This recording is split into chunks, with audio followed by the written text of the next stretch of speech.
Au dîner, mon mari a vu son ex. Il est allé à sa table. Je l'ai regardé en silence. Puis, je suis rentré. 3 jours plus tard, il a sonné à l'interphone. Dehors, il me fixait d'en bas. J'avais changé les serrures. La clé semblait incroyablement lourde au creux de ma paume, un poids froid et déchiqueté qui paraissait m'ancrer sur place. Je me tenais dans le hall au sol en marbre de notre immeuble, mon immeuble pour être précise, et je regardais à travers la baie vitrée mon mari appuyé pour la 3e fois sur le bouton de l'interphone. Jackson Bell, l'homme avec qui j'étais marié depuis 7 ans, martelait le panneau métallique avec un désespoir qui grandissait de seconde en seconde. C'était cette énergie frénétique et fiévreuse qui émane d'une personne lorsque la réalité n'a pas encore tout à fait rattrapé les conséquences de ses actes. Le panneau de l'interphone sur le mur juste à côté de moi restait silencieux, clignotant d'une douce lumière rouge à chaque pression futile de son doigt. Je ne bougeais pas d'un muscle. Bienvenue à nouveau sur la chaîne. Je partage chaque jour de nouvelles histoires sur la vie, l'amour et les aspects compliqués entre les deux. Si vous appréciez ces narrations, veuillez cliquer sur le bouton d'abonnement et aimer la vidéo. Cela m'aide vraiment plus que vous ne l'imaginez. Maintenant, revenons à l'histoire, car je vous promets que c'est une histoire que vous voudrez écouter jusqu'à la toute fin. De mon point de vue, derrière cette vitre impeccable et résistante au choc, je l'observais depuis 20 minutes. Il était arrivé dans un taxi jaune, pas dans sa Porsche, ce qui était le premier signe qu'il savait que le sol se dérobait sous ses pieds. Il était resté 1 minute entière sur le trottoir, fixant l'espace vide dans le parking des résidents où sa voiture était habituellement garée. Il a même porté une main à sa tête dans ce geste universel de confusion totale, passant ses doigts dans ses cheveux. Puis il a attrapé son sac de sport, ce sac de week-end en cuir cher que je lui avais acheté pour notre 5e anniversaire, et s'est dirigé vers l'entrée avec l'assurance d'un homme qui ne pourrait jamais imaginer ses fondations s'effondrer.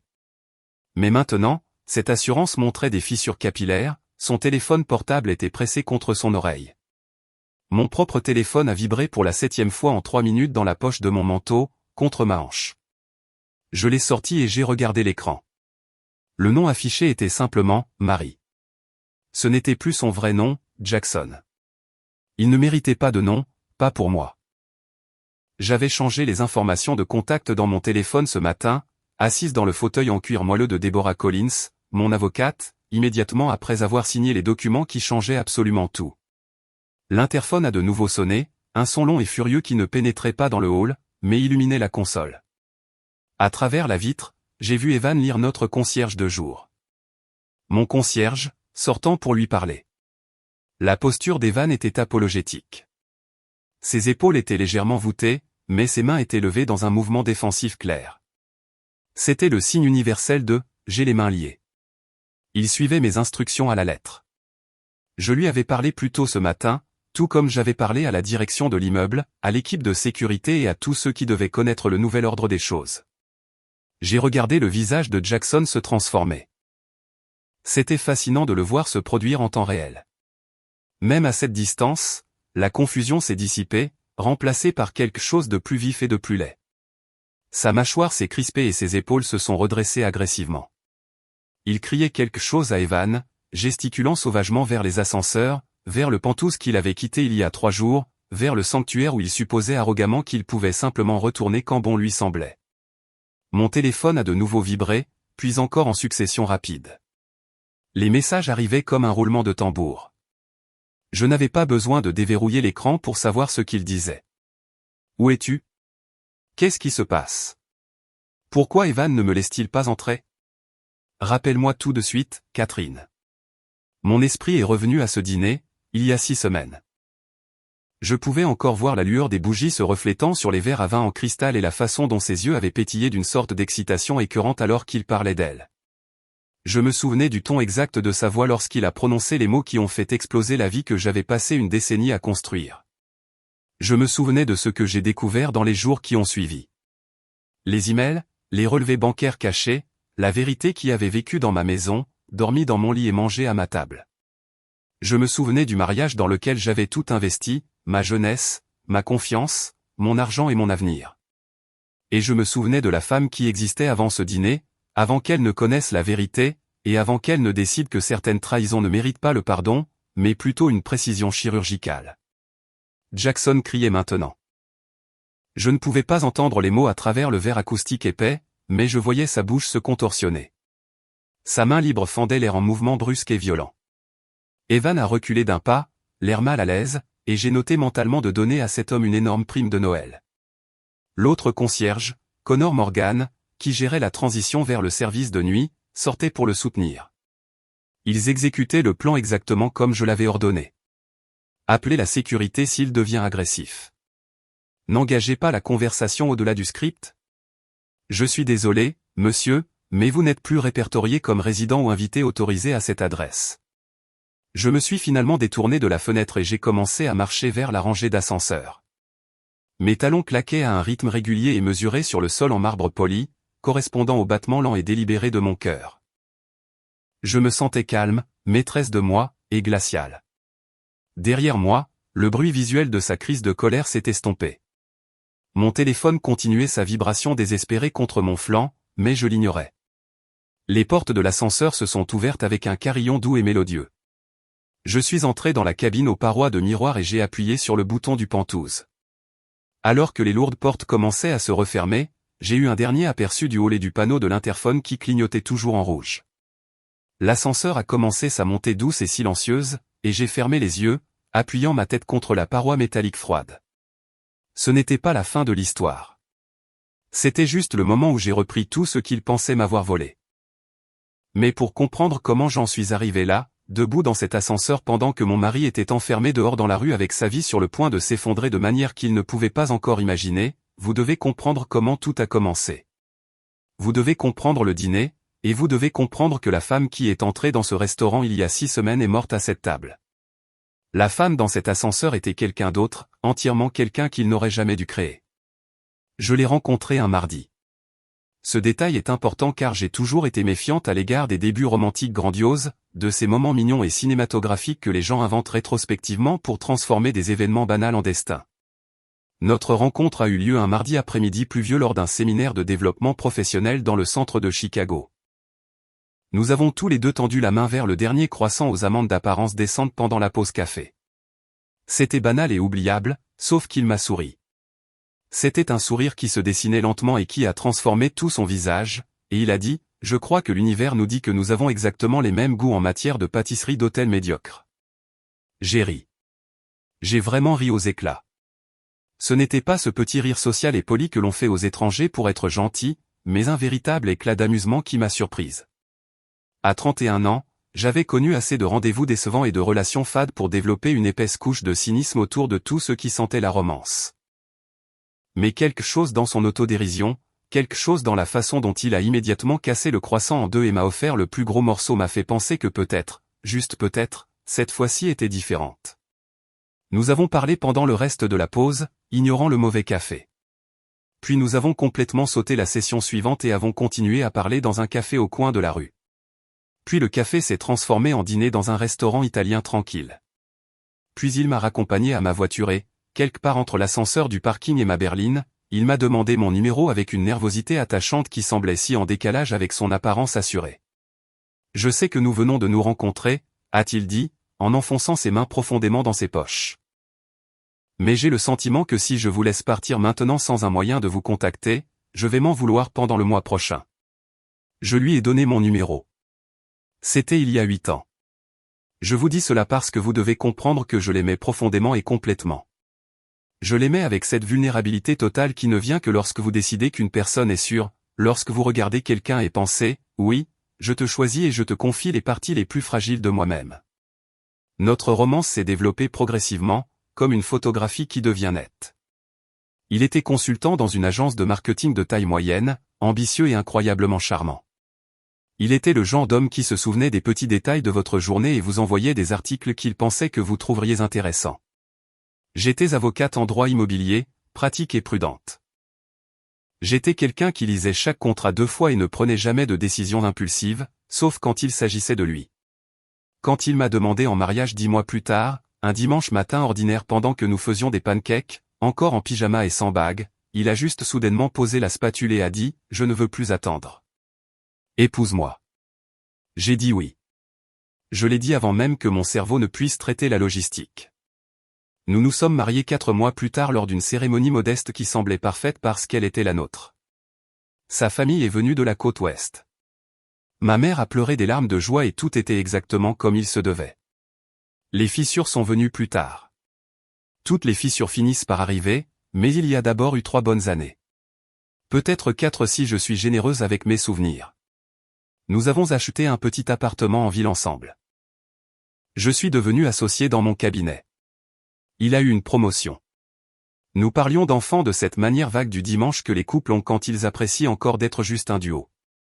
Nous avons voyagé à Barcelone et à Tokyo et avons fait un road trip en Irlande où il a plu tous les jours et nous en avons juste ri. Nous pensions, bien sûr, mais je pensais que nous construisions quelque chose. Je n'avais pas réalisé que j'étais la seule à détenir les plans. L'argent est entré dans ma vie quand j'avais 36 ans. C'était un héritage de mon père et d'une femme que je connaissais à peine, mais qui avait apparemment suivi ma carrière avec une fierté discrète de loin.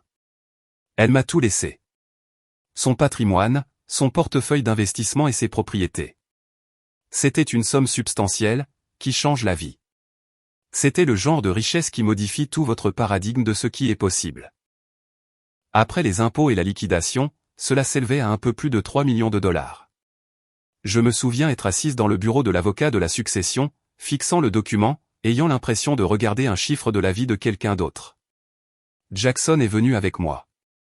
Il m'a tenu la main pendant la lecture du testament, me caressant le dos quand j'ai commencé à pleurer de façon inattendue, non pas de chagrin, mais de l'étrangeté écrasante de tout cela. « Qu'est-ce que tu vas en faire ?» m'a-t-il demandé ce soir-là. Nous étions assis sur notre petit balcon, digérant la nouvelle. « Je ne sais pas » ai-je dit. Honnêtement, investir la majeure partie. Je suppose que nous pouvons peut-être enfin acheter une vraie maison. Quelque chose qui soit vraiment à nous, pas juste un appartement avec des murs en papier. Ses yeux se sont illuminés dans le crépuscule. Une maison, a-t-il répété doucement. Un foyer, ai-je corrigé. Pour nous, pour notre avenir. Nous avons fait l'amour cette nuit-là avec une tendresse qui ressemblait à un renouveau, comme si nous nous reconnexions avec quelque chose que nous avions laissé s'échapper. Dans la quiétude après l'amour, son bras lourd autour de moi, il a murmuré dans mes cheveux, « Nous allons construire quelque chose d'incroyable, Catherine. » Je le sens. Je l'ai cru. Que Dieu me vienne en aide. Je l'ai cru. Mais j'étais prudente avec l'argent. La prudence était dans ma nature et ma vie professionnelle d'avocate m'avait appris à être prudente avec les actifs. J'ai consulté des conseillers financiers, des fiscalistes et des experts en investissement. J'ai créé des fiducies et des comptes séparés, structurant tout soigneusement pour maximiser la croissance et minimiser les risques. La maison est venue en premier. Nous l'avons trouvée ensemble. C'était une belle maison coloniale individuelle avec 4 chambres dans une banlieue verdoyante avec d'excellentes écoles, même si nous n'avions toujours pas d'enfants. Elle avait des parquets, une cuisine de chef avec un îlot massif et un jardin avec des chênes centenaires. C'était parfait. Je l'ai achetée à mon nom, non pas parce que je ne lui faisais pas confiance, pas consciemment en tout cas, mais parce que l'argent était à moi. J'étais avocate et je connaissais les statistiques. Je savais que la protection des actifs n'avait rien à voir avec l'amour. C'était une question d'intelligence. Mes collègues m'ont tous conseillé la même chose. Garde l'héritage séparé, Catherine. Ne mélange pas les fonds. Ce n'est pas romantique, mais c'est pratique. À l'époque, Jackson ne semblait pas s'en soucier. Comme tu veux, a-t-il dit, en signant les documents qui reconnaissaient qu'il n'avait aucune prétention sur la propriété. C'est ton argent. Je comprends. Nous avons emménagé un samedi de mai. Je m'en souviens parce que les lilas dans le jardin de devant étaient en fleurs et leur parfum doux et lourd remplissait chaque pièce. Nous avons aéré la maison, dansé dans le salon vide, commandé des pizzas à emporter et nous sommes assis sur le sol de la cuisine, mangeant dans les boîtes. Nous avons baptisé la chambre principale avant même d'avoir assemblé le cadre du lit. C'était notre maison, notre avenir, la fondation de tout ce que nous construisions ensemble.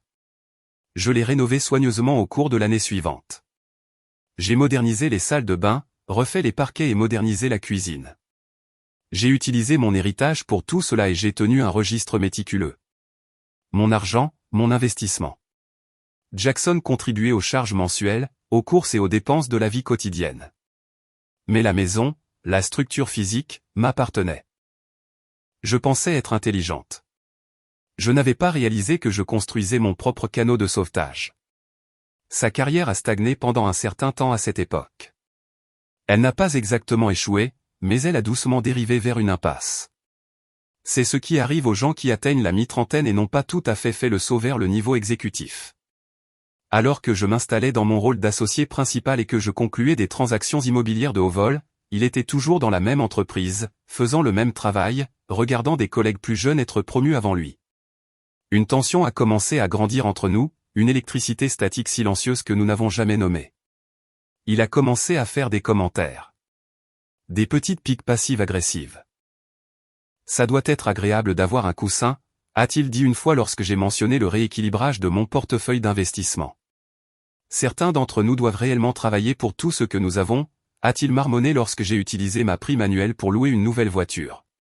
C'était de petites piqûres acérées qu'il délivrait avec un sourire, comme si c'était des blagues. Mais elles tombaient lourdement. Je me disais qu'il était juste stressé, juste peu sûr de lui. Il était en train de digérer les choses. J'ai essayé d'être un soutien. J'ai proposé de l'aider avec son CV, d'utiliser mon réseau professionnel pour le présenter à des gens qui pourraient relancer sa carrière. Parfois, il acceptait, mais d'autres fois, il se hérissait d'une soudaine colère défensive. « Je n'ai pas besoin que tu me sauves », a-t-il lancé une fois lorsque j'ai suggéré qu'il parle à un chasseur de tête que je connaissais. « Je n'essaie pas de te sauver », ai-je dit, confus et blessé. « J'essaie d'aider. »« C'est la même chose », a-t-il rétorqué. Je n'ai pas argumenté. J'ai vite appris qu'il y avait des sujets qui le faisaient se sentir petit, et sa carrière était le plus important. Alors je me suis retiré. Je lui ai donné de l'espace. Je me suis concentré sur mon travail et j'ai essayé de faire de notre maison un endroit où il pourrait se sentir réussi, valorisé et nécessaire. Je suis devenu très doué pour le faire se sentir plus grand qu'il ne l'était, même si cela signifiait me faire plus petite. Je n'avais pas réalisé à l'époque que je me faisais activement plus petite pour tenir dans l'espace limité qu'il me laissait. En regardant en arrière, de l'autre côté de l'épave, je peux enfin voir le schéma se dessiner, une architecture lente et subtile de rabaissement. C'était dans la façon dont Jackson se retirait dans un silence maussade chaque fois que je décrochais un nouveau client important, ou comment ses compliments étaient toujours assortis de réserves pesantes. « C'est super, chérie », disait-il avec un sourire crispé, bien que je sois sûr que la moitié de ce succès est juste d'être au bon endroit au bon moment. Je me souviens comment il me présentait au cocktail comme « ma femme avocate », avec juste assez d'emphase sur l'article pour que cela ressemble à une catégorie générique plutôt qu'à une réussite personnelle. Mais à l'époque, je refusais simplement de le voir. Ou peut-être que je le voyais clairement et que je me persuadais que j'étais juste trop sensible. J'étais probablement trop occupé, trop concentré sur l'ascension de l'échelle sociale et trop déterminé à croire en la sainteté du mariage auquel je m'étais engagé. Je ne voulais pas admettre que les fondations que nous étions censés construire ensemble étaient en fait construites par moi seul, pendant qu'il se tenait sur la touche, regardant avec une envie croissante et pleine de ressentiment. Le cap des 7 ans est arrivé et reparti sans fanfare. Nous n'avons pas célébré. Nous avons tous les deux prétendu être trop occupés. Même si, au début, nous aurions déplacé des montagnes pour trouver du temps pour notre anniversaire. Jackson a commencé à voyager davantage pour les affaires, me laissant seul dans le Penthouse. Je me suis plongé dans une acquisition immobilière commerciale complexe qui dévorait 80 heures de ma semaine. Nous étions devenus deux fantômes hantant la même belle maison, dormant dans le même lit king size, mais vivant des existences entièrement séparées. Je me souviens d'un soir où le silence dans la cuisine était assez lourd pour m'étouffer. Je mangeais une salade à l'îlot de marbre avec mon ordinateur portable ouvert, et il était affalé sur le canapé, faisant défiler son téléphone. « Nous avons besoin de vacances », ai-je dit, ma voix sonnant trop fort dans la pièce silencieuse. Une fois que cette affaire sera conclue, juste nous deux. Peut-être cette petite auberge dans les Berkshires dont nous parlons toujours. Bien sûr, a dit Jackson sans même lever les yeux de son écran. Ça a l'air bien. Nous ne l'avons jamais réservé. Et puis est venue l'invitation au dîner qui allait finalement faire exploser tout ce que je pensais savoir sur mon mariage, mon mari et la vie que j'avais si soigneusement organisée. C'était une invitation que j'ai failli refuser, prétextant l'épuisement, mais Jackson a insisté. Le dîner était organisé par Grayson et Jacqueline Adams, un couple puissant que Jackson connaissait depuis le début de sa carrière. Grayson était maintenant vice-président senior d'un conglomérat technologique avec un nom entièrement en minuscule qui impliquait la disruption et l'innovation. Jacqueline travaillait dans les relations publiques haut de gamme, le genre de femme qui appelait tout le monde « chérie » et vous faisait vous sentir à la fois bienvenue et évaluée de manière critique. Nous devons absolument y aller, avait dit Jackson lorsque l'invitation numérique avait sonné sur son téléphone. Grayson pourrait avoir des contacts pour ma nouvelle entreprise. Et Jacqueline connaît tout le monde en ville. J'ai donc libéré mon emploi du temps, repoussé une réunion client au lendemain matin et enfilé mon armure de soie et de politesse. Le restaurant était à Tribeca, niché dans un entrepôt reconverti. C'était tout en briques apparentes et ampoules Edison, canalisant cette esthétique chic industrielle qui coûte une fortune pour avoir l'air inachevé. On nous a conduits dans une salle à manger privée à l'arrière, où une longue table était dressée pour 12. Des bougies vacillaient au centre et des verres en cristal captaient la lumière ambrée. C'était magnifique, de cette beauté calculée inhérente aux choses chères. Les autres invités étaient déjà engagés dans le préambule de la conversation de salon, tenant des cocktails artisanaux et exécutant la danse sociale des professionnels lors d'un événement de réseautage déguisé en rassemblement amical. J'ai reconnu quelques visages du secteur de Jackson et certains que j'avais rencontrés lors de galas précédents. Et puis je l'ai vue. Elle se tenait près de la baie vitrée, riant de quelque chose que Grayson disait. Avant même que tout le corps de Jackson ne se raidisse à côté de moi, je savais. J'ai compris. C'est comme la façon dont on sait parfois qu'une tempête arrive avant que la première goutte de pluie ne tombe, un instinct primitif qui s'infiltre dans vos os et contourne la pensée rationnelle. C'était Geneviève Stewart, l'ex-petite amie, celle qui était là avant moi. La relation qui, selon les maigres détails que Jackson avait partagés au début de notre cours, s'était terminée parce que le moment n'était pas le bon et qu'il voulait des choses différentes. De l'histoire ancienne, me suis-je dit. Tout le monde a des ex-partenaires. Cela ne signifiait rien, sauf que la façon dont il la regardait en ce moment signifiait absolument tout. Sa main dans le creux de mon dos s'est figée. Elle ne s'est pas retirée, mais a simplement cessé de fonctionner comme un geste d'affection, comme si toute l'électricité de son corps avait soudainement été redirigée ailleurs. Je l'ai senti physiquement. Le changement, l'absence soudaine de son attention, même s'il se tenait physiquement juste à côté de moi. Tu n'as pas mentionné qu'elle serait là, ai-je dit, ma voix basse et contrôlée. Je ne savais pas, sa voix semblait étrange, tendue et plus aiguë que d'habitude. Jacqueline a flotté vers nous dans un nuage de parfums chers et de bises, nous entraînant plus loin dans la pièce pour faire les présentations. Tu te souviens de Geneviève, n'est-ce pas, a-t-elle dit à Jackson avec cette cruauté désinvolte dont les femmes comme Jacqueline sont spécialistes. Elle vient de revenir à New York. N'est-ce pas merveilleux? C'est comme une réunion. Merveilleux, ai-je répété, arborant mon sourire professionnel sur mon visage comme un masque. Geneviève s'est tournée vers nous et je l'ai vue clairement pour la première fois. Elle était belle, mais pas de la manière polie que les magazines nous apprennent à reconnaître. C'était une beauté plus troublante. Elle avait une qualité presque éthérée, avec une peau pâle, des yeux sombres et intenses, et une immobilité qui exigeait l'attention. Sa robe était simple, noire et discrète, ce qui, d'une manière ou d'une autre, donnait l'impression que toutes les autres femmes dans la pièce en faisaient trop. « Bonjour », a-t-elle dit. Sa voix était profonde et légèrement rauque. « Tu dois être la femme. J'ai entendu de merveilleuses choses sur toi. » Des mensonges, j'en suis sûr, ai-je dit avec une légèreté que je ne ressentais pas. Elle a ri doucement. De la part de mon mari, non, jamais. Nous nous sommes déplacés vers la table. L'univers, ou peut-être le plan de table sadique de Jacqueline, avait placé Geneviève directement en face de nous, légèrement à gauche de Jackson. C'était une ligne de mire parfaite. Je me suis assise à sa droite. Je l'ai regardé déplier sa serviette avec une concentration exagérée, comme si c'était un problème d'ingénierie complexe. Le premier plat a été servi. Un délicat cru d'eau qui semblait trop joli pour être mangé. La conversation a flotté autour de la table, ce mélange spécifique de postures professionnelles et d'anecdotes personnelles qui définit ces dîners. J'ai participé quand c'était approprié, posant les bonnes questions et riant au bon moment. Mais j'étais hyper consciente de mon mari à côté de moi. Il était différent. Il était vibrant d'une manière que je n'avais pas vue depuis des mois, peut-être des années. Il était spirituel et charmant, se penchant en avant quand il parlait, ses yeux pétillants d'une énergie sombre. C'était l'homme que j'avais rencontré 8 ans plus tôt à cette conférence, celui qui m'avait fait rire autour d'un croissant rassis. Mais toute cette énergie était dirigée de l'autre côté de la table, comme un faisceau laser. Alors Geneviève, a dit Grayson, coupant le bavardage, raconte à tout le monde ton nouveau projet.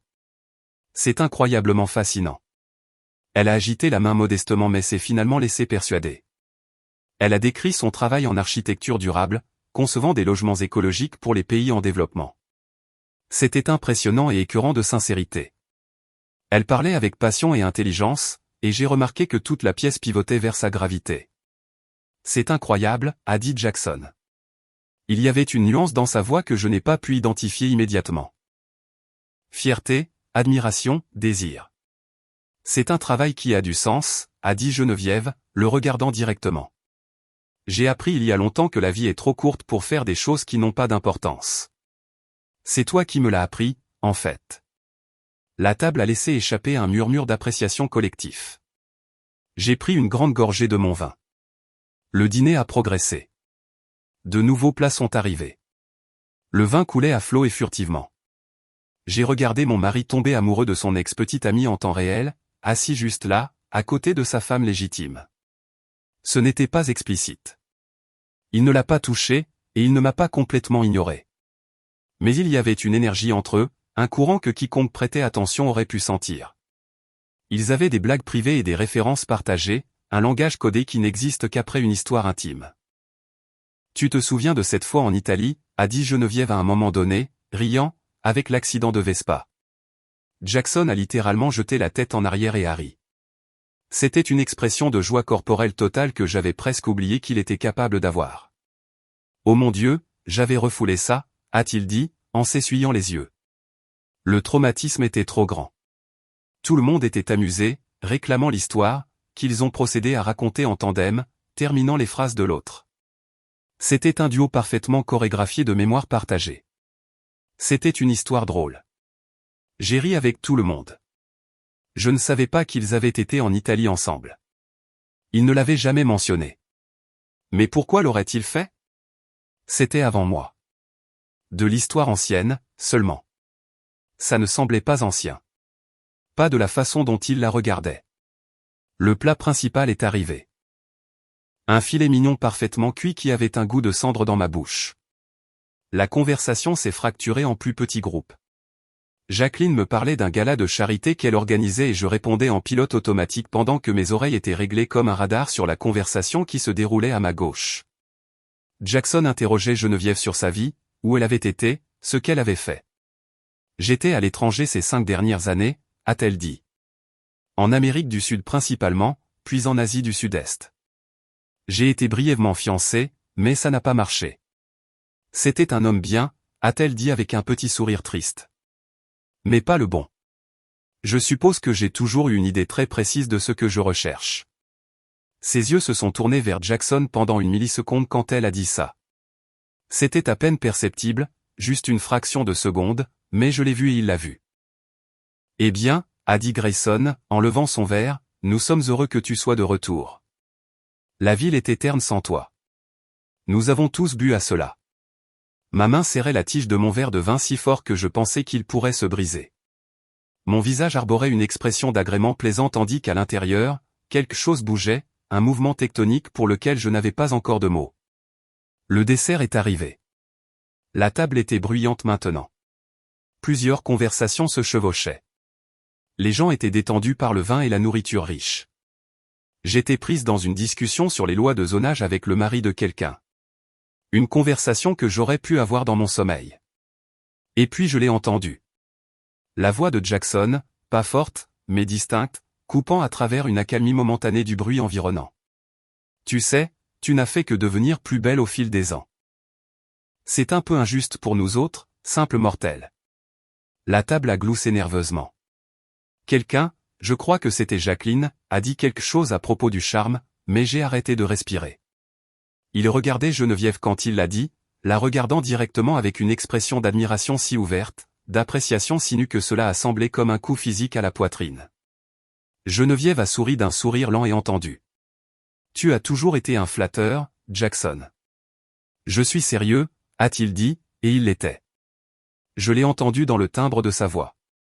La plupart des gens vieillissent simplement. Toi, tu t'es perfectionné. Tu es devenu plus toi. Fais attention, a dit Geneviève, ses yeux pétillants. Ta femme pourrait devenir jalouse. Toutes les têtes à table se sont tournées vers moi. Le moment s'est étiré, fin et tendu comme un élastique sur le point de casser. J'ai senti mon visage, le sourire restant de ma conversation précédente maintenant figé en un masque de rictus qui ne convenait plus. Tout le monde attendait que je réagisse. Que je dise quelque chose de spirituel, de gracieux ou de léger pour désamorcer la tension. La main de Jackson a trouvé mon genou sous la table. Une douce pression de réconfort. Ce n'est qu'une blague, juste un compliment entre vieux amis. Ne sois pas la femme harcelante. Ne sois pas peu sûre de toi, jalouse ou mesquine. J'ai placé ma main sur la sienne et j'ai serré légèrement en retour. Puis j'ai regardé Geneviève et j'ai dit avec un calme parfait et terrifiant, « Oh, je suis assez compétente pour admettre quand mon mari dit la vérité. Tu es vraiment magnifique. » Plus de rire. La tension s'est dissipée. Le moment est passé. La conversation a repris et sa main a quitté mon genou. Le reste du dîner a été un flou de bruit et de lumière. Nous avons fait nos adieux, promettant de nous revoir bientôt, ce qui, je le savais, n'arriverait jamais. J'ai serré Jacqueline dans mes bras et les remercié pour la merveilleuse soirée. J'ai même serré Geneviève dans mes bras, nous deux nous étreignant brièvement pendant que mon mari regardait. « C'était si agréable de te rencontrer enfin », a-t-elle murmuré à mon oreille. « Il a de la chance de t'avoir. » Les mots étaient corrects et la diction était impeccable, mais ils ont atterri comme une menace. Nous avons marché jusqu'à la voiture en silence. Jackson conduisait. Je regardais par la fenêtre les lumières de la ville qui défilaient, me sentant comme si j'étais submergé sous l'eau, tout était étouffé et distant. C'était sympa, a-t-il finalement dit. Sa voix était désinvolte, trop désinvolte. Bonne nourriture. J'espère que ce n'était pas bizarre que Geneviève soit là. Ça aurait dû l'être. Ai-je demandé, gardant les yeux sur la vitre. Non, bien sûr que non. Juste, tu sais, les ex-partenaires peuvent être gênants. Je me suis tourné pour le regarder. Son profil était illuminé par intermittence par les lampadaires, familier et pourtant soudainement comme un étranger. Tu lui as dit qu'elle était belle. Quoi? Oh. Il a haussé les épaules, gardant les yeux sur la route. J'étais juste poli, Catherine. Elle a traversé beaucoup de choses. Tu as dit qu'elle était plus belle qu'elle ne l'avait jamais été. Les jeudis? Il semblait vraiment incertain, et c'était en quelque sorte pire, qu'il puisse dire quelque chose qui s'était gravé dans ma mémoire et ne même pas se souvenir de la formulation exacte. J'essayais probablement juste d'être gentil. Tu sais comment c'est à ces événements. Je savais, je connaissais la courtoisie professionnelle et le lubrifiant social des compliments sans signification qui lissent les rassemblements sociaux. Ça n'avait pas été ça. Mais je savais aussi que si je poussais maintenant, si je faisais une scène, je deviendrais le problème. Je serais la femme peu sûre d'elle, la femme jalouse qui ne pouvait pas supporter que son mari soit poli avec une ancienne flamme. Alors je n'ai rien dit. Nous sommes rentrés à la maison en silence. Nous avons accompli notre rituel nocturne, nous brosser les dents et nous mettre en pyjama, nous déplaçant l'un autour de l'autre comme des satellites en orbite déclinante. Mais alors que j'étais allongé dans le noir cette nuit-là, écoutant le rythme de sa respiration, je savais que le verrouillage ne s'était pas produit cette nuit-là, mais la porte avait été fermée. Jackson s'est endormi presque à l'instant où sa tête a touché l'oreiller. Sa respiration était profonde et rythmée, une cadence régulière qui ressemblait à une insulte dans le silence lourd de notre chambre. Je suis resté là à côté de lui, complètement éveillé jusqu'à ce que la lumière grise de l'aube commence à percer à travers les rideaux, fixant aveuglément le plafond. Dans le théâtre de mon esprit, je rejouais le dîner encore et encore. Je voyais son visage, la façon dont il s'était illuminé au moment où il a vu Geneviève. Je voyais la lumière dans ses yeux quand il lui parlait. Une étincelle que je n'avais pas vue diriger vers moi depuis des années. Il l'avait regardée non pas seulement comme une vieille amie, mais comme quelque chose de précieux, de vital, de fragile qui avait besoin de protection. Ce regard a brisé quelque chose en moi. Il a créé un vide dans ma poitrine où les doutes ont commencé à s'infecter. Alors que j'étais allongé dans l'obscurité, écoutant l'homme avec qui j'avais construit une vie dormir paisiblement, ces doutes ont pris racine et ont commencé à grandir. Qui était cet homme que j'avais épousé? Quelle était cette vie que j'avais si soigneusement construite? Et pourquoi, dans le pantouse que j'avais acheté, me sentais-je soudainement comme une étrangère? Je n'avais pas encore les réponses, mais je savais avec une certitude glaçante que je les trouverais. Et je savais que tout ce que je trouverais changerait tout. je ne l'ai pas confronté le lendemain matin, ni le matin d'après. Au lieu de cela, je suis devenue silencieuse. J'ai observé. C'est terrifiant ce que l'on remarque quand on arrête de projeter ce que l'on veut voir et qu'on commence à regarder ce qui est réellement là.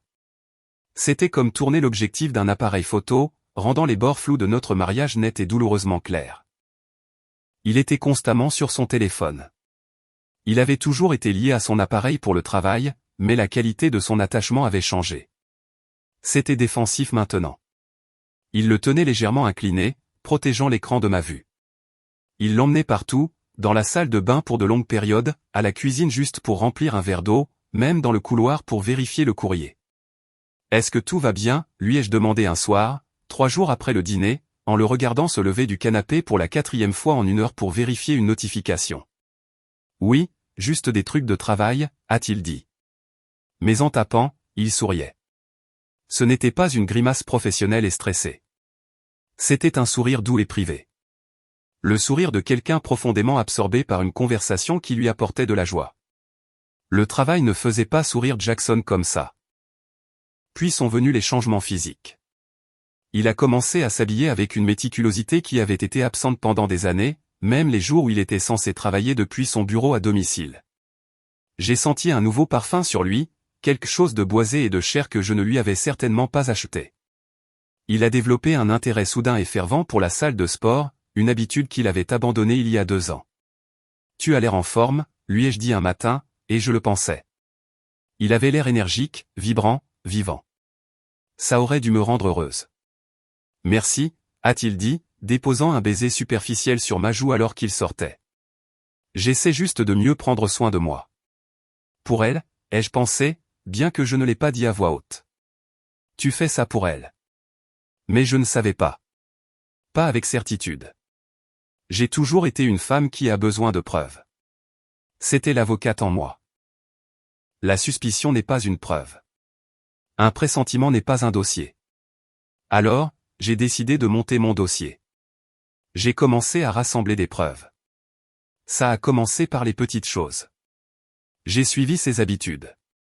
Jackson avait l'habitude d'être négligent avec son téléphone, le laissant sur l'îlot de la cuisine pendant qu'il se douchait ou sur la table de nuit pendant qu'il dormait. Maintenant, il était toujours face cachée, toujours verrouillé.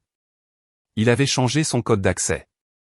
Je m'en suis rendu compte quand j'ai essayé d'utiliser son téléphone pour appeler le mien, que j'avais égaré, quelque chose que j'avais fait 100 fois auparavant. « Quel est ton nouveau code ?» ai-je demandé, gardant ma voix désinvolte, masquant le tremblement de mes mains. Il y a eu une hésitation. Une microseconde de panique dans ses yeux avant qu'il ne se reprenne. « Oh, je l'ai changé pour des raisons de sécurité. » « Tiens, de quoi as-tu besoin ?» Il l'a déverrouillé lui-même et me l'a tendu, puis a plané au-dessus de mon épaule pendant que je composais mon numéro. Au moment où j'ai trouvé mon téléphone et mis fin à l'appel, il a repris son appareil. C'est à ce moment-là que j'ai su. Je ne connaissais pas les détails, mais je savais que le jeu avait commencé. J'aurais pu lui demander directement. Une version plus saine de moi dans un mariage plus sain aurait dit, « Jackson, j'ai l'impression que nous nous éloignons. Quelque chose ne va pas, pouvons-nous parler ?» Mais j'avais terriblement peur de la réponse. Ou peut-être que j'avais peur qu'il me mente en face, ou pire, qu'il me dise la vérité avant que je ne sois assez forte pour l'entendre. Alors, j'ai fait ce que je fais de mieux. J'ai enquêté. La facture de téléphone était le fil le plus facile à tirer. Nous étions sur un forfait familial partagé, et j'étais le titulaire principal du compte. Je me suis connecté au portail de Verizon et j'ai téléchargé les relevés d'utilisation du dernier cycle de facturation. C'était une feuille de route de la trahison. Il y avait les numéros habituels, les collègues, sa mère, le restaurant à emporter. Et puis il y avait un numéro qui apparaissait avec une fréquence alarmante. Il apparaissait le soir, tard dans la nuit et pendant les week-ends. Des appels durant 30 minutes, 45 minutes. Ces appels avaient lieu pendant qu'il était prétendument en train de travailler dans son bureau, pendant que j'étais au lit en train de lire. Nous deux, vivant des vies séparées sous le même toit. J'aurais pu appeler le numéro. Une partie de moi voulait le faire, mais je savais déjà quelle voix répondrait. Ensuite, j'ai vérifié nos finances. J'ai sorti les relevés American Express. C'était un compte joint que nous utilisions pour les dépenses ménagères et les achats quotidiens. Je m'occupais généralement des factures de toute façon, donc il ne remarquerait pas que je regardais. Il y avait des frais que je ne reconnaissais pas. Une transaction chez un fleuriste il y a 3 semaines. Je n'avais reçu aucune fleur.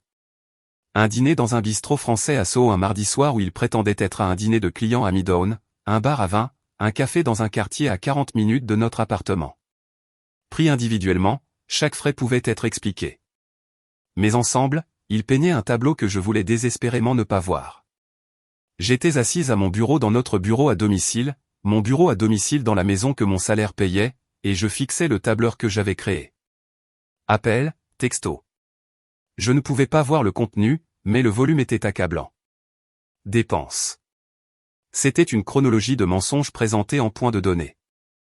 Mes mains tremblaient si fort que je pouvais à peine contrôler la souris. J'ai fermé mon ordinateur portable et je me suis assise dans le silence lourd de la pièce.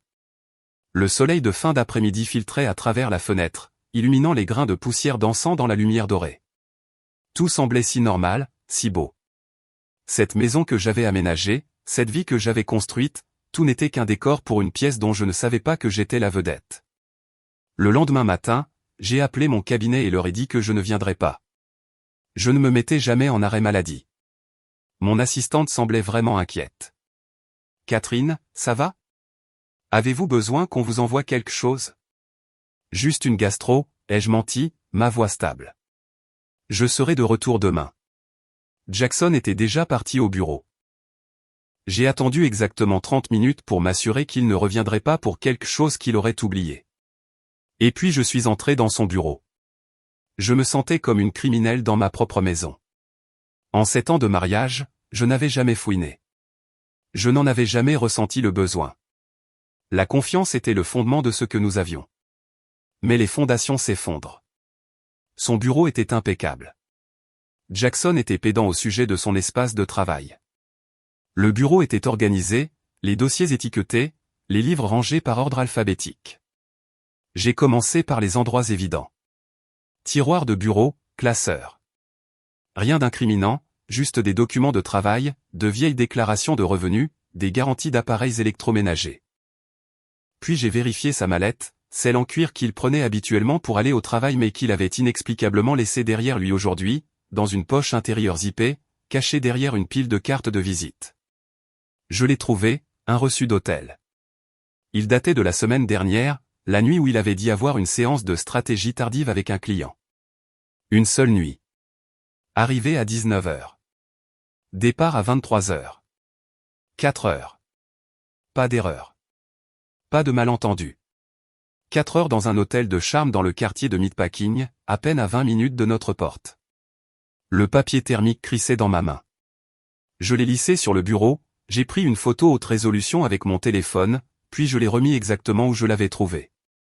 Je me suis assise dans son fauteuil en cuir et j'ai essayé de respirer à travers la douleur qui semblait me déchirer la poitrine. Ce n'était pas un choc. Au fond de moi, je le savais depuis le dîner avec Geneviève, peut-être même avant. Une partie subconsciente de moi avait enregistré le changement en lui bien avant que mon esprit conscient ne veuille l'accepter. C'était du chagrin. C'était la mort du mariage que je pensais avoir, la mort de l'homme que je pensais connaître, la mort de l'avenir vers lequel je travaillais. Je me suis accordé exactement 10 minutes pour pleurer. J'ai mis un minuteur sur mon téléphone, comme je le ferais pour une brève suspension d'audience au tribunal. J'avais besoin de traiter l'émotion, de la purger pour pouvoir retourner au travail. 10 minutes pour m'effondrer. Ensuite, je devais compartimenter. Quand l'alarme a sonné, je me suis essuyé le visage, je suis allé à la salle de bain et je me suis aspergé le visage d'eau glacée. Je me suis regardé dans le miroir. Mon visage était bouffi et rouge, mais familier. J'étais toujours là. J'étais toujours Catherine Scott. Et j'en avais assez d'être la femme qui ne savait pas. J'avais besoin de plus. Le reçu prouvait qu'il avait fait quelque chose, mais il ne me donnait pas les détails. Et je savais, de par ma carrière, que les suppositions pouvaient être démolies par une bonne défense. J'avais besoin de preuves irréfutables. J'avais besoin de connaître toute l'étendue de ce à quoi j'avais affaire. Je suis retourné à son bureau. Cette fois, j'étais méthodique. J'ai vérifié chaque livre à la recherche de notes cachées, chaque dossier à la recherche de reçus égarés. Je n'ai rien trouvé d'autre. Soit il était incroyablement prudent, soit la majeure partie de l'affaire existait dans le domaine numérique. Son ordinateur portable était posé sur le bureau, se moquant de moi. Il était protégé par un mot de passe, un code différent de celui de son téléphone. J'ai essayé quelques combinaisons évidentes. Son anniversaire, notre anniversaire de mariage, l'anniversaire de sa mère. Rien n'a fonctionné. Je n'étais pas une hackeuse. Je ne pouvais pas entrer sans qu'il le sache, mais je connaissais quelqu'un qui le pouvait. Je me suis assise par terre dans son bureau, le dos contre le bureau, et j'ai sorti mes contacts.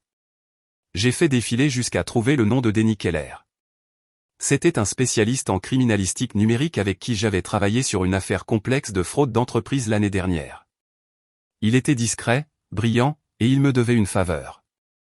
J'ai composé le numéro. « Allô » a-t-il répondu, l'air surpris. « Catherine. Ça fait longtemps. Qu'est-ce qui se passe ? J'ai besoin d'aide, Denny, ai-je dit. C'est personnel et c'est confidentiel. » Il y a eu une pause, puis son ton a changé, devenant vif et professionnel. « Quel genre d'aide ? J'ai besoin d'accéder aux communications numériques de quelqu'un sans qu'il le sache. Je pense que mon mari me trompe. J'ai besoin de preuves avant d'agir. » Une autre pause. Celle-ci plus longue. Parlons-nous de voie légale ou strictement informative ? Informative, ai-je dit. Je suis avocate, Denny. Je connais les lois. Je ne vais pas utiliser ça au tribunal, mais j'ai besoin de savoir à quoi je m'attends. J'ai besoin de connaître la vérité. Je l'ai entendu expirer lentement.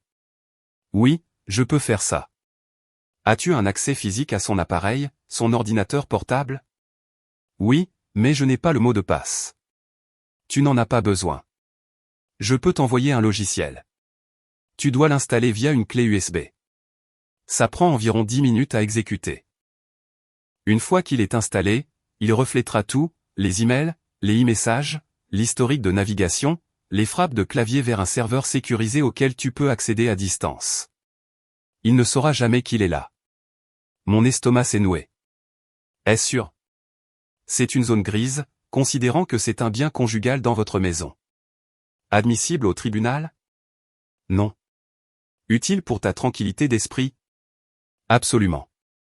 C'est tout ce dont j'ai besoin. Envoie-le. Donne-moi 1 heure. Et Catherine ? Oui. Ne me remercie pas encore. Tu pourrais ne pas aimer ce que tu vas trouver.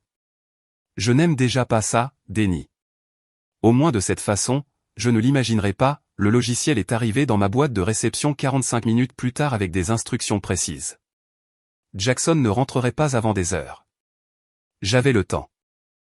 J'ai suivi les étapes de Denny, mon cœur battant contre mes côtes alors que la barre de progression avançait sur l'écran. Je me suis assise dans son fauteuil, violant sa vie privée de la même manière qu'il avait violé nos vœux. Cela ressemblait à de la justice. Cela ressemblait à la guerre. Lorsque l'installation a été terminée, j'ai effacé la clé, éteint l'ordinateur portable et je me suis retiré dans notre chambre. Je me suis allongé sur la couette, fixant le même point au plafond que j'avais mémorisé au cours des dernières nuits sans sommeil. J'ai attendu. Denny a dit que cela pourrait prendre quelques heures pour que les données se peuplent. Je devais être patiente. La patience n'avait jamais été ma vertu, mais la semaine dernière, j'avais découvert un réservoir de détermination froide et calculée que je ne savais pas que je possédais. Mon téléphone a vibré. Un SMS de Jackson. Cal chérie. Comment te sens-tu ? As-tu besoin que je prenne de la soupe ou du ginger ale en rentrant ? Le mari attentionné. Le partenaire attentif. L'hypocrisie me donnait envie de crier. J'ai répondu, je me sens beaucoup mieux, en fait. À ce soir. Et puis j'ai attendu que la vérité se télécharge. Le premier email est apparu dans ma boîte de réception miroir à 15h47. J'étais assise dans le salon, mon propre ordinateur portable ouvert sur mes genoux, faisant semblant de réviser des contrats. En réalité, je rafraîchissais le serveur sécurisé que Denny avait mis en place toutes les 30 secondes. Les fichiers, l'historique de navigation et les données des applications ont commencé à se peupler. Et puis les emails. Le plus récent provenait de son dossier des éléments envoyés. Le destinataire était une adresse Gmail personnelle que je ne reconnaissais pas, mais la ligne d'objet m'a glacé le sang, ce soir. J'ai cliqué pour l'ouvrir. J'ai hâte de te voir. Même endroit. J'apporte le vin cette fois. Toi, tu n'as qu'à venir. C'est tout ce dont j'ai besoin. Voilà. Mon mari flirtant avec elle. J'ai fait défiler vers le haut pour voir l'historique du fil de discussion. Ses réponses y étaient aussi, arrivant presque en temps réel. Tu es impossible, avait-elle écrit. Même endroit. 19h30 et apporte ce Malbec dont tu n'arrêtais pas de parler. Je veux goûter ce qui te rendait si enthousiaste. Marché conclu, a-t-il répondu. Mais la robe bleue. Confiant, n'est-ce pas, a-t-elle taquiné. Je mettrai ce que je veux. Tu mettras la robe bleue parce que tu sais combien je t'aime dedans, a répondu Jackson. Et tu aimes quand je t'aime dedans. J'ai senti la bile monter dans ma gorge. Je connaissais cette robe bleue. J'avais vu Geneviève la porter au dîner. C'était la couleur de l'océan, la couleur d'un bleu. Et ce soir, mon mari allait la rencontrer, boire du Malbec avec elle, et l'admirer dedans. Tout cela pendant que j'étais assise ici, dans les décombres de notre vie, regardant cela se produire sur un écran lumineux. J'ai posé l'ordinateur portable sur la table basse en verre avec une douceur terrifiante, comme si c'était une bombe qui pouvait exploser à tout moment. Je me suis levé, mes jambes semblant appartenir à quelqu'un d'autre, et j'ai marché d'un pas assuré vers la salle de bain principale. J'ai à peine atteint le lavabo avant que mon estomac ne rejette violemment tout ce qu'il contenait. Je me suis agrippé à la porcelaine froide jusqu'à ce que mes jointures blanchissent, vomissant jusqu'à ce qu'il ne reste plus que de la bile et une gorge brûlante. Quand les spasmes se sont finalement arrêtés, je me suis rincé la bouche, je me suis aspergé le visage d'eau glacée et j'ai fixé mon reflet. La femme qui me regardait était pâle, ses yeux grands ouverts et hantés. Mais sous le choc, quelque chose d'autre se durcissait. Je me suis séché le visage, j'ai pris une profonde inspiration qui a vibré dans ma poitrine, et je suis retourné dans le salon. J'ai repris l'ordinateur portable. Je devais savoir. Je devais voir toute l'anatomie de la trahison. J'ai fait défiler au-delà de la récente coordination logistique, remontant des semaines puis des mois dans le passé. Les emails remontaient bien avant le dîner où j'avais remarqué l'étincelle pour la première fois. Ce dîner n'avait pas été une introduction. Ça avait été une réunion. Selon les horodatages, il communiquait depuis au moins 3 mois. Sa première ligne d'objet était assez innocente. Je suis de retour en ville. Je pensais que tu devrais le savoir. La réponse de Jackson avait été envoyée dans l'heure. C'est la meilleure nouvelle que j'ai entendue depuis des années. Quand puis-je te voir? J'ai lu chaque ligne, regardant leur liaison se dérouler à l'envers, déconstruisant l'effondrement de mon mariage une frappe à la fois. Ça a commencé par des plans décontractés qui maintenaient un vernis de déni plausible. Juste un café entre amis. Super de se revoir. On doit refaire ça. Et puis le changement. Le ton a changé. Les messages sont devenus plus longs, plus personnels, plus révélateurs. Il se plaignait de stagner dans sa carrière, de ne pas être apprécié à la maison. Il lui a dit qu'il se sentait invisible. Elle a sympathisé parfaitement, jouant le rôle de la muse nourricière, lui rappelant qui il était autrefois.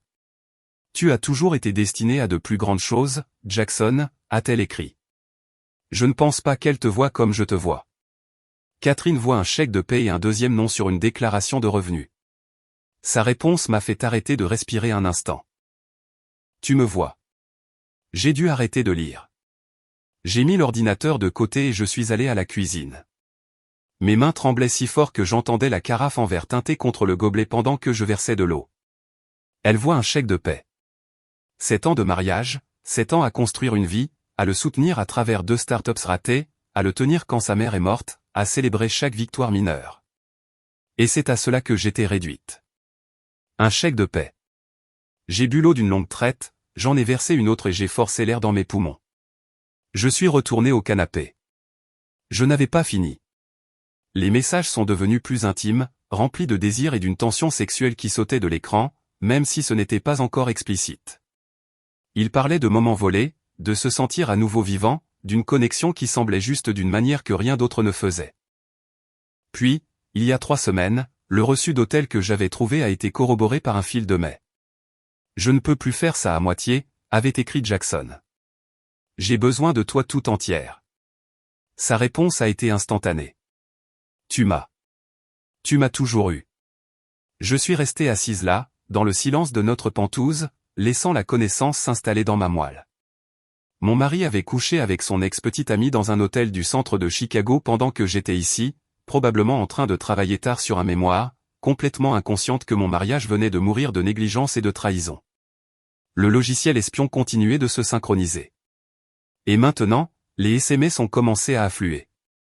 Des centaines d'entre eux. Banals et destructeurs à la fois, mélangés dans un cocktail écœurant. Je pense à toi. La nuit dernière, c'était tout. J'ai hâte que nous n'ayons plus à nous cacher.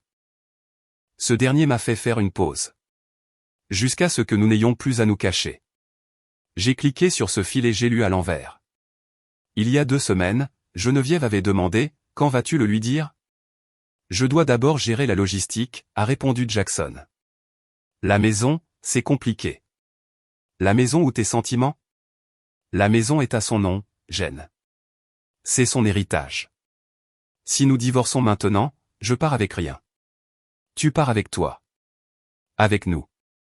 N'est-ce pas que ça vaut plus qu'une propriété? Bien sûr. J'ai juste besoin d'être intelligent à ce sujet. Laisse-moi gérer ça à ma façon. Voilà. Dans ses propres mots, j'ai vu la vérité sur qui j'étais pour lui. Je n'étais pas une épouse. Je n'étais pas une partenaire. J'étais un obstacle. J'étais une complication financière qui devait être gérée avec soin. J'ai pensé aux documents qu'il avait signés lorsque j'ai acheté cet endroit avec l'argent que ma grand-mère m'avait laissé. L'acte de renonciation reconnaissant qu'il s'agissait de mon bien propre. À l'époque, je pensais juste être une avocate prudente. Je n'avais aucune idée à quel point j'avais raison. D'autres messages se sont chargés, remplissant l'écran. Je les regardais apparaître avec une curiosité détachée maintenant, comme si je lisais un dossier pour un client. Il ne planifiait pas seulement une liaison. Il planifiait un avenir. Geneviève cherchait des appartements à Lincoln Park, lui envoyant des liens Zillow. Pour quand tu seras libre, a-t-elle écrit. Pense à ça comme notre premier chez nous. Il a répondu avec des émojis en forme de cœur et des promesses. Il discutait des voyages qu'il voulait faire, de la vie qu'il construirait, à quel point ils s'accordaient mieux l'un à l'autre que l'un ou l'autre ne s'accordait dans leur vie actuelle. Elle ne m'a jamais vraiment compris, a-t-il tapé. Je pense que je fais juste semblant depuis quelques années. Alors arrête, a-t-elle exhorté. La vie est trop courte pour être avec la mauvaise personne. Bientôt, a-t-il promis. Je dois juste tout bien faire. Je me suis demandé ce que, tout bien faire, signifiait pour lui. Prévoyait-il de demander une pension alimentaire? Avait-il l'intention de faire valoir qu'il avait contribué à l'appréciation des biens du ménage et mérité un dédommagement? J'ai sorti mon téléphone et j'ai envoyé un SMS à mon avocate personnelle, Deborah Collins. Pas celle de mon cabinet, mais une avocate en divorce requin à qui j'avais référé des dizaines de clients fortunés au fil des ans. Cela devait être personnel et absolument confidentiel. Deborah, c'est Catherine Scott. J'ai besoin d'une consultation immédiatement. Affaires personnelles. Quand pouvez-vous me recevoir au plus vite? La réponse est venue 3 minutes plus tard. Demain matin, 9 h. Mon bureau. Ça va? Ça ira. Je suis retourné à l'ordinateur portable. Le logiciel avait terminé la synchronisation initiale. J'avais maintenant accès à tout. Chaque email, chaque texto, chaque photo, chaque recherche sur le navigateur. Je suis allé à son historique. J'ai trouvé les termes de recherche qu'il avait tapés tard dans la nuit. Avis avocat divorce. Comment réclamer une part de capital dans un bien propre? Loi sur la pension alimentaire Illinois quand la femme gagne plus. Il avait fait des recherches, planifié et se préparait à me quitter tout en calculant simultanément comment piller ma vie pour en tirer des ressources. Et pendant tout ce temps, il rentrait à la maison, m'embrassait sur la joue, me demandait comment s'était passée ma journée et dormait dans notre lit. J'ai vérifié le dossier de photos. Elle était là. Geneviève.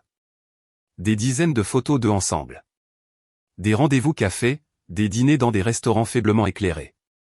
Des clichés spontanés d'elle riant sur le siège passager de sa voiture. Lui l'embrassant sur la joue. Des selfies d'eux au lit, heureusement habillés, mais l'intimité était indéniable. Les photos étaient une chronologie visuelle des 3 derniers mois, une chronologie de tout ce que j'avais été trop occupé pour remarquer. Sur une photo, elle portait un collier que je ne reconnaissais pas. Un délicat pendentif en or, d'apparence coûteuse. J'ai recoupé la date avec les relevés de carte de crédit. Il y avait un achat chez un bijoutier sur Michigan Avenue pour $4000 il y a 2 semaines. J'avais vu ce débit et supposé que c'était pour moi, pour notre anniversaire de mariage à venir. Peut-être un cadeau d'anniversaire anticipé. Ça n'avait jamais été pour moi. J'ai créé un dossier sécurisé sur un disque dur externe crypté et j'ai commencé à tout organiser. Capture d'écran des fils de mail, des SMS, des photos, des relevés de cartes de crédit, de l'historique de navigation. Je constituais un dossier contre mon mari avec la même attention méticuleuse aux détails que je donnais à une fusion d'1 milliard de dollars. La preuve de l'infidélité était documentée. La preuve de la planification financière pour s'enrichir du divorce était documentée. La chronologie de la tromperie était verrouillée. Au moment où j'ai terminé, il était 17h30. Jackson était censé être à la maison dans 1 heure, bien que je sache qu'il ne le serait pas. Selon ses textos, il rencontrait Geneviève à 19h30, ce qui signifiait qu'il aurait besoin d'une excuse. Je n'ai pas eu à attendre longtemps. À 18h15, mon téléphone a vibré sur le comptoir. Coincé au bureau avec une crise. Ne m'attends pas pour dîner. Je t'aime. Je t'aime. 3 mots qui avaient autrefois été le fondement de ma vie. Maintenant, ils n'étaient que du bruit de fond. Une formule de politesse de routine utilisée pour dissimuler un mensonge. J'ai répondu immédiatement. Pas de problème. Je vais probablement me coucher tôt de toute façon. Je ne me sens toujours pas à 100%. Repose-toi bien, chérie. Je me suis demandé s'il ressentait ne serait-ce qu'une pointe de culpabilité ou si le mensonge était devenu si routinier que ce n'était qu'un autre élément sur une liste de contrôle. Envoyer un texto à ma femme. Couvrir mes traces. Aller chez ma maîtresse. J'avais 3 heures avant qu'il ne rentre vraisemblablement à la maison. Peut-être 4, selon le temps qu'il passerait avec elle. J'ai utilisé ce temps pour réfléchir, non pas à savoir si je devais le quitter. Cette décision avait été prise à la seconde où j'ai lu ce premier email. On ne peut pas désapprendre quelque chose comme ça. On ne peut pas se sentir aussi trahi et maintenir un mariage en vie. Le mariage était un cadavre. Il ne savait tout simplement pas que j'avais déjà signé le certificat de décès. J'ai réfléchi à la façon de le confronter. Je pourrais lui jeter l'ordinateur portable à la figure quand il rentrerait, crier, pleurer, exiger des réponses à des questions qui n'avaient plus d'importance. Ou je pourrais être intelligente. J'étais avocate en droit immobilier. Je connaissais le droit de la propriété sur le bout des doigts. Je savais ce qui était à moi, ce qui était à lui, ce qui était protégé et ce qui était vulnérable. Dans un divorce, la personne qui planifie est la personne qui gagne. Il avait planifié, fait des recherches sur ses droits, élaboré sa stratégie tout en me gardant dans l'ignorance. Mais il avait commis une erreur fatale. Il m'avait sous-estimé. Le pantouse était à moi, acheté avec l'argent de mon héritage, conservé dans une fiducie distincte. Il avait signé des renonciations. Peu importe la qualité de son avocat, il ne toucherait pas à cet appartement. Nos voitures étaient immatriculées individuellement. La mienne était payée. Sa Porsche avait encore 2 ans de paiement. Des paiements qui provenaient de notre compte courant joint, que je pouvais geler. Nos comptes bancaires étaient joints, à l'exception de mon portefeuille d'investissement principal, qui était entièrement séparé. Je pouvais retirer ma moitié des fonds joints, lui laisser sa part et fermer la porte à notre enchevêtrement financier avant même qu'il ne sache ce qui s'était passé. J'ai réfléchi au timing. Si j'agissais trop vite sans les conseils de Déborah, je pourrais commettre une erreur. Mais si j'attendais trop longtemps, il pourrait agir en premier. Demain matin, je rencontrerai Déborah, finaliserai une stratégie, puis l'exécuterai avec une précision chirurgicale. Mais ce soir, j'avais besoin de le voir de mes propres yeux. Je savais où ils se rencontraient. Le SMS avait mentionné l'endroit explicitement. Un bar à vin dans le quartier des Arts appelé Obscura. Je n'y étais jamais allé. C'était probablement leur endroit, un lieu plein de souvenirs dont je ne faisais pas partie. Je pouvais y aller. Je pouvais les regarder. Certains diraient que c'était masochiste, que j'avais déjà toutes les preuves dont j'avais besoin. Mais j'avais besoin de voir la réalité. J'avais besoin d'assister à la mort de mon mariage en temps réel, de graver l'image dans mon cerveau pour que, lorsqu'il essaierait inévitablement de me manipuler, de minimiser les faits, de me faire sentir folle d'être blessée, j'aurais cela. J'aurais l'image de lui avec elle, vivant la vérité qu'il avait cachée. Je suis allé à la chambre et je me suis changé. Je ne me suis pas habillé comme la version de moi-même qu'il connaissait. J'ai enlevé le tailleur et la personnalité de l'avocate composée et puissante. J'ai mis un jean foncé, un pull en cachemire noir et j'ai attaché mes cheveux en un chignon sévère. J'ai remplacé mes lentilles de contact par mes lunettes de lecture à monture épaisse. J'avais l'air d'une autre personne. Je me sentais comme une autre personne. À 19h15, je suis monté dans ma berline, pas le SUV de luxe que nous utilisions pour les voyages en famille, et j'ai conduit vers le centre-ville. Les lumières de la ville défilaient devant moi, des traînées de néon et de blanc dans l'obscurité. Obscura était niché dans un quartier d'entrepôts reconverti qui était devenu branché au cours des 5 dernières années. C'était exactement le genre d'endroit que Jackson adorerait. Conduits apparents, ampoules Edison et une liste de vins naturels qui coûtaient $20 le verre. J'ai vu la lueur chaude de l'intérieur se déverser sur le trottoir à travers les baies vitrées. Les gens étaient attroupés autour de petites tables, riant et parlant avec cette énergie animée d'un vendredi soir, plein d'espoir pour la façon dont la soirée pourrait se dérouler. J'ai passé lentement en voiture et j'ai trouvé une place de l'autre côté de la rue, 2 pâtés de maisons plus loin, assez loin pour être invisible, assez près pour voir. J'ai serré le volant, mes gants en cuir craquant sous la tension. Je m'attendais à trembler à nouveau, à des larmes ou à une manifestation physique du tremblement de terre émotionnel qui se produisait en moi. Mais je me sentais calme, froide. C'était presque comme si j'étais sorti de mon corps et que je regardais cela arriver à un personnage de film. Peut-être que c'était le choc. Ou peut-être que c'était ce que je devenais quand le pire scénario se réalisait. Je n'étais pas la femme qui s'effondrait. J'étais la femme qui observait, documentait et se préparait. À 19h28, sa voiture est arrivée. Le Porsche Cayenne noir qu'il avait insisté pour louer il y a 3 ans. J'avais secrètement pensé que c'était un cliché, une crise de la quarantaine sur roue, mais je l'avais soutenu parce que ça le rendait heureux. Il a fait le tour du pâté de maison une fois à la recherche d'une place et s'est finalement faufilé dans un espace 2 voitures devant moi. Je me suis affalé sur mon siège, bien que ce ne soit pas nécessaire. Il ne me cherchait pas. Je n'existais pas dans son monde en ce moment. Son esprit était entièrement tourné vers elle, vers la soirée à venir, vers la vie secrète qu'il construisait. Il est sorti de la voiture et sous la lueur ambrée du lampadaire, je l'ai regardé vérifier son reflet dans la vitre côté conducteur. Il a lissé ses cheveux, ajusté son col et redressé sa veste. Il portait la chemise boutonnée bleue que je lui avais achetée pour son anniversaire le mois dernier. Celle qui, selon moi, faisait ressortir le gris de ses yeux. Il la portait pour elle. Il s'est dirigé vers le bar avec une assurance qui m'a retourné l'estomac. Cette démarche facile et arrogante d'un homme qui marche vers exactement ce qu'il veut. J'ai attendu 30 secondes, comptant les battements de mon cœur, puis j'ai ouvert ma porte. L'air de novembre était vif et mordait à travers mon pull. J'avais laissé mon manteau dans la voiture. Bien. Le froid aidait. Il me gardait alerte. J'ai marché vers Obscura, restant dans l'ombre près des façades des bâtiments. Mon cœur battait la chamade contre mes côtes. Un rythme chaotique contre l'immobilité de mes mains. À travers la grande vitre avant, je l'ai repéré. Il avait pris une table dans le coin arrière. Elle n'était pas encore là.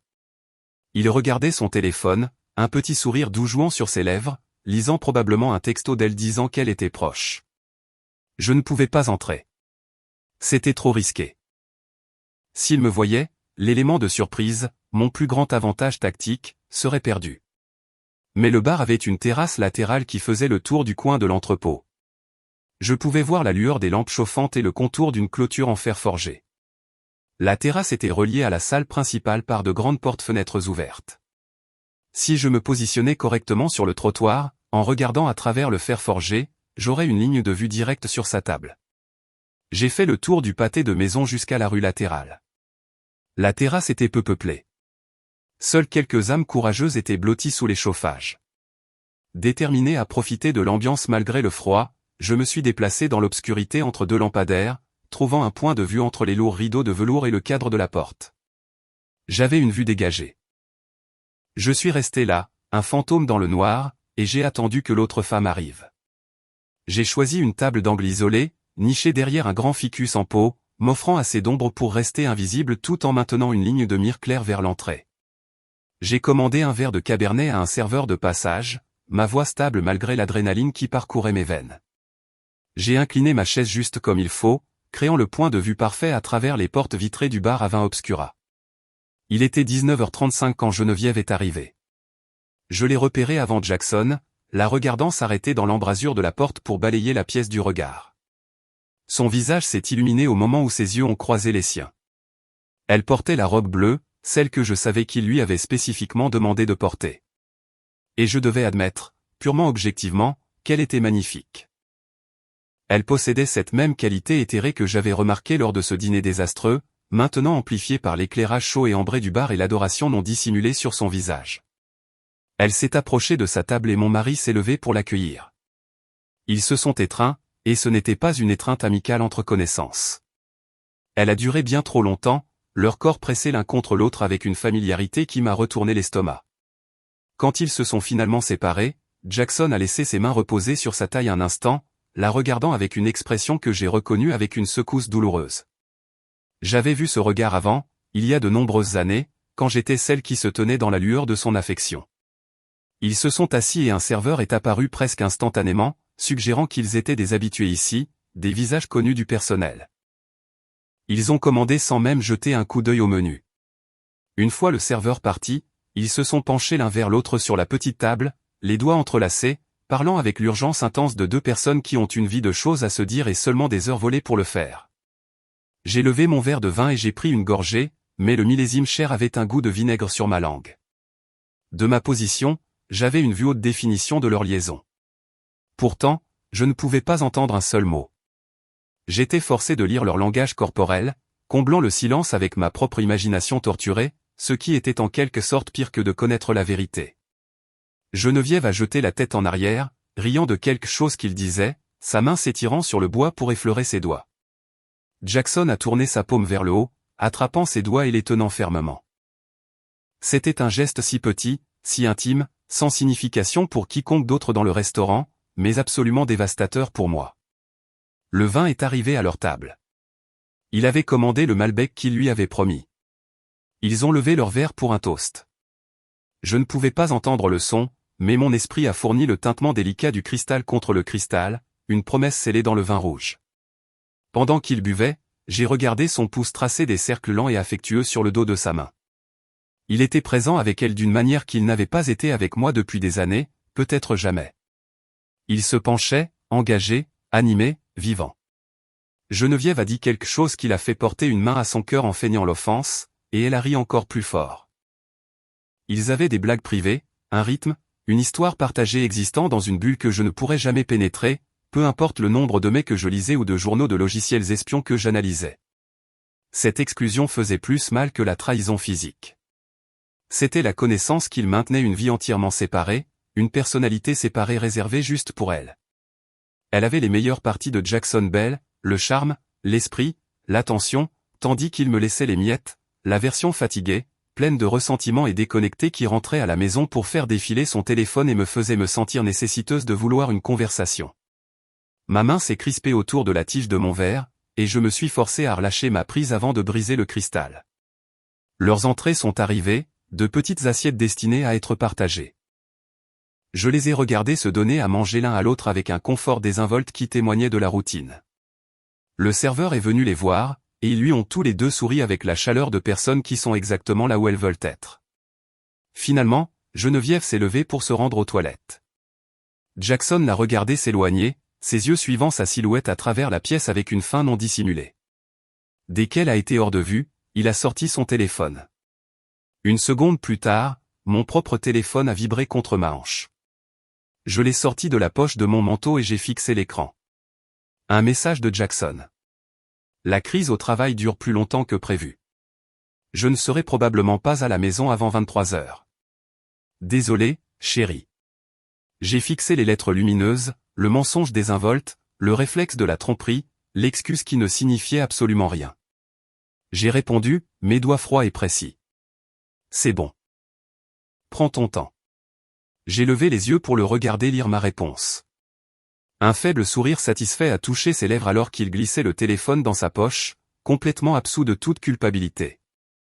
Juste au moment où Geneviève revenait à la table. Elle s'est assise, et il a immédiatement tendu la main vers la sienne, disant quelque chose qui a adouci ses yeux. Elle a murmuré quelque chose en retour.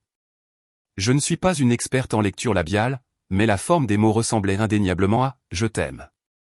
La tige de mon verre de vin semblait se plier sous ma pression. Je savais que je devais partir. J'avais toute la confirmation dont j'avais besoin. Rester assise ici à me torturer ne servait à rien d'autre qu'à verser du sel sur une blessure mortelle. Pourtant, je ne pouvais pas bouger. J'étais enraciné sur place, assistant à la mort de mon mariage en temps réel. Je les ai regardés finir leur repas, je les ai regardés commander un seul dessert avec 2 fourchettes, je les ai regardés partager des bouchées avec l'intimité involontaire des amants. En voyant mon mari si heureux, j'ai compris quelque chose de profond alors que j'étais assise là dans l'ombre. Ce n'était pas une erreur. Ce n'était pas un manque de jugement momentané ou une crise de la quarantaine ou l'une des autres excuses que les gens utilisent pour adoucir les bords de la trahison. C'était un choix. Un choix qu'il faisait encore et encore. Chaque texto, chaque mensonge, chaque moment où il ne s'arrêtait pas, il la choisissait. Et en la choisissant, il me rejetait activement. L'addition est arrivée. Il a payé avec notre carte American Express jointe, ai-je noté avec une ironie amère. Finançant son rendez-vous avec mon argent. Ils se sont levés pour partir, et il l'a aidé à enfiler son manteau, ses mains s'attardant sur ses épaules un moment de trop. Ils se sont dirigés vers la sortie et pendant une seconde terrifiante, j'ai cru qu'ils pourraient passer devant ma table, mais ils se sont tournés vers le vestibule principal. J'ai attendu un instant, puis je me suis glissé dehors, regardant à travers la vitre avant pendant qu'il se dirigeait vers sa voiture. Il lui a ouvert la portière passager et elle s'est mise sur la pointe des pieds pour l'embrasser avant de monter à l'intérieur. C'était un vrai baiser, pas long mais profond et intentionnel. Le genre de baiser partagé par des gens qui prévoient de finir ce qu'ils ont commencé dans une chambre d'hôtel très bientôt. Encore 4 heures qu'il volerait à notre vie pour les lui donner. Sa voiture s'est éloignée du trottoir et j'ai regardé les feux arrière s'estomper au coin de la rue. Ce n'est qu'alors que j'ai réalisé que mes joues étaient mouillées. Je ne sanglotais pas, juste des larmes silencieuses et régulières qui coulaient, se refroidissant rapidement dans le vent mordant de Chicago. Je les ai essuyées avec le dos de ma main, jetant un coup d'œil à mon verre de vin, encore plein à l'exception de cette première gorgée. J'ai laissé une pile de billets sur la table, bien trop pour un seul verre. Mais je m'en fichais. J'avais juste besoin de partir. Le trajet de retour a été automatique. Je ne me souviens pas avoir navigué dans les rues de la ville ou sur l'autoroute. Mon corps connaissait le chemin, la mémoire musculaire guidant le volant à travers les virages et les feux de signalisation pendant que mon esprit traitait la finalité de ce que j'avais vu. Au moment où je suis arrivé dans l'allée, mon allée, les larmes s'étaient arrêtées. En déverrouillant la porte d'entrée et en entrant dans le hall silencieux, j'ai senti un changement. La femme qui était allée au bar à vin, s'accrochant à une lueur d'espoir. La femme qui priait qu'il y ait un malentendu. Cette femme était partie. À sa place se tenait quelqu'un de plus froid, de plus dur, quelqu'un qui comprenait que la pitié est gaspillée sur les gens qui vous ont déjà montré leur vrai caractère. Je suis monté, je me suis lavé le visage et j'ai suivi les gestes d'une nuit normale. J'ai mis mon réveil à 7 heures du matin et je me suis glissé dans le lit. J'ai dormi profondément et sans rêve pour la première fois depuis des semaines. Quand le réveil m'a réveillé le lendemain matin, Jackson dormait encore. Il devait être rentré tard, se glissant dans le lit sans me réveiller, portant la faible odeur tenace du parfum de Geneviève sur sa peau. Je me suis levé tranquillement, j'ai pris une douche et je me suis habillé avec un soin méticuleux. J'ai choisi un tailleur pantalon anthracite, du genre que je portais pour les négociations à enjeux élevés, car d'une certaine manière, j'allais à la guerre. L'équipe de déménagement est arrivée rapidement à 9 heures. 3 hommes costauds avec des boîtes, des diables et un comportement efficace et professionnel. Je les ai dirigés vers le bureau et le placard principal. J'avais déjà étiqueté tout ce qui était à lui avec des autocollants à code couleur pendant qu'il dormait. Jackson est entré en titubant dans le couloir quelques minutes plus tard, clignant des yeux contre la lumière du matin, l'air débraillé et confus dans son caleçon et son t-shirt. « Qu'est-ce qui se passe, Catherine ? On déménage ? » « Tu déménages ?» ai-je dit, ma voix calme et égale. Il m'a regardé, son cerveau luttant pour rattraper son retard. « Quoi ? Ces gars emballent tes affaires. » « Ils emballent tes affaires, Jackson.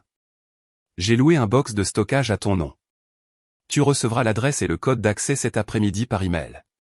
Il a laissé échapper un ricanement d'incrédulité. C'est une blague, n'est-ce pas? Il s'est tourné vers les déménageurs qui l'ont ignoré professionnellement et ont continué à scotcher des boîtes. Et, attendez une seconde. Arrêtez. Ça doit être une erreur. Pas d'erreur, suis-je intervenu. C'est ma maison. Je te demande de partir. Son visage a parcouru un spectre d'émotions. Confusion, incrédulité, et finalement colère. Tu ne peux pas simplement me mettre dehors, Catherine. Je vis ici. C'est ma maison. En fait, cette maison est mon bien propre, acheté avant notre mariage. Tu n'es pas sur l'acte de propriété. Et selon le contrat de mariage, tu n'as aucune prétention dessus. Si tu ne me crois pas, appelle ton avocat. Qu'est-ce qui se passe, bon sang? Sa voix s'est élevée en un cri. Quelqu'un t'a dit quelque chose? C'est à propos du travail? C'est à propos de Geneviève, ai-je dit doucement. Le nom l'a frappé comme un coup physique.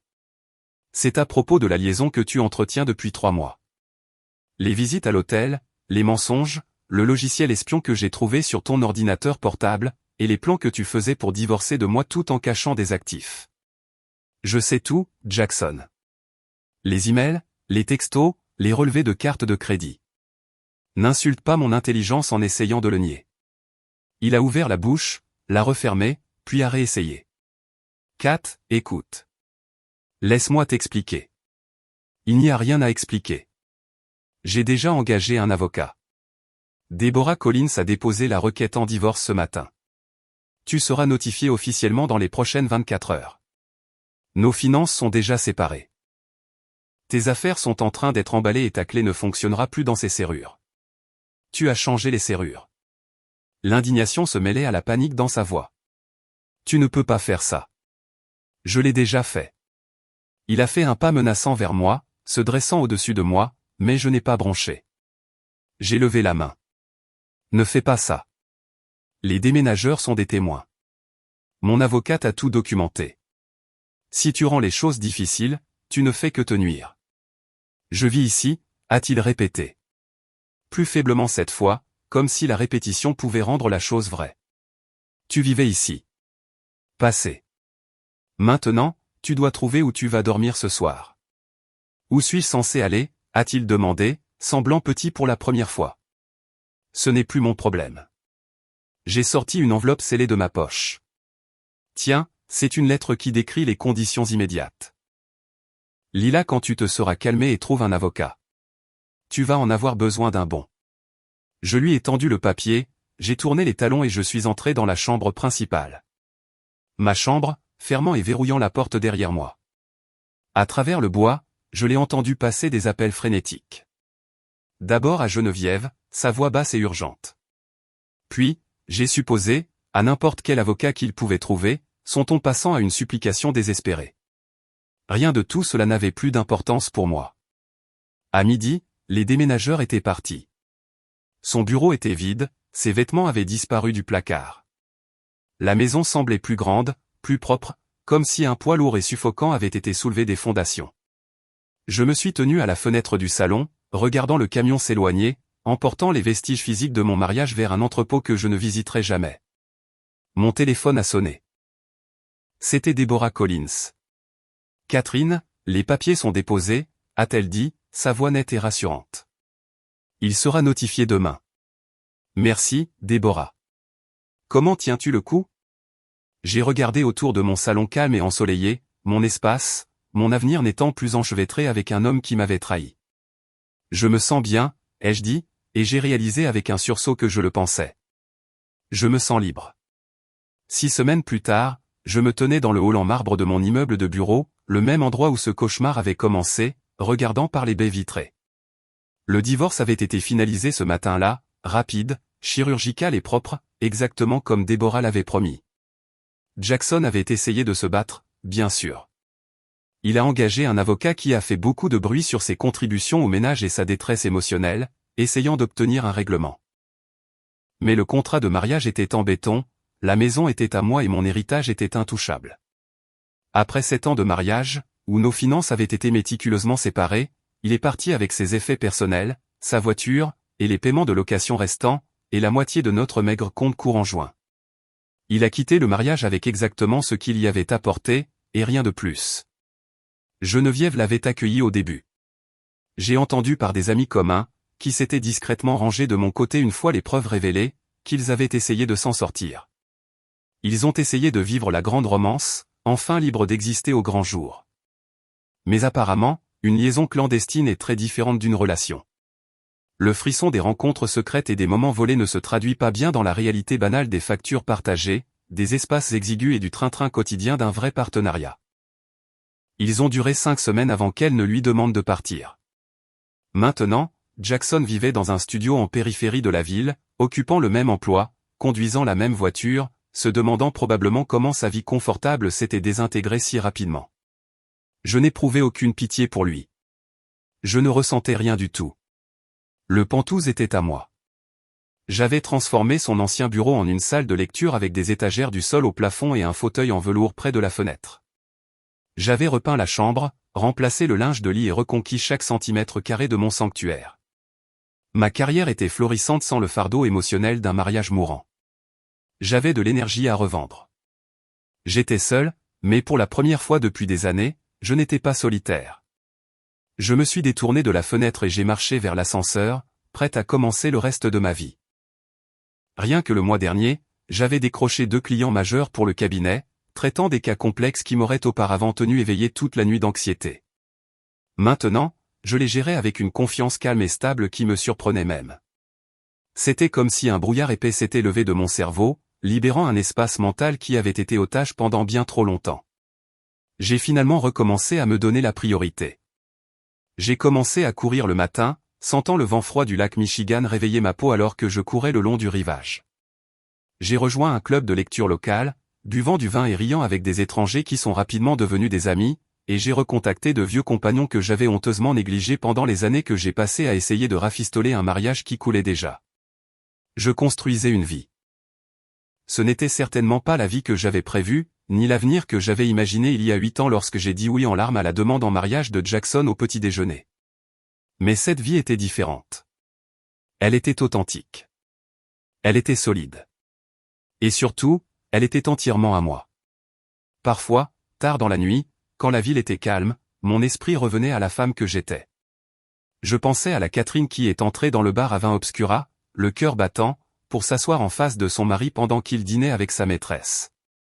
Je pensais à la façon dont elle souriait à travers l'agonie, se comparant constamment à Geneviève et se sentant complètement inadéquate.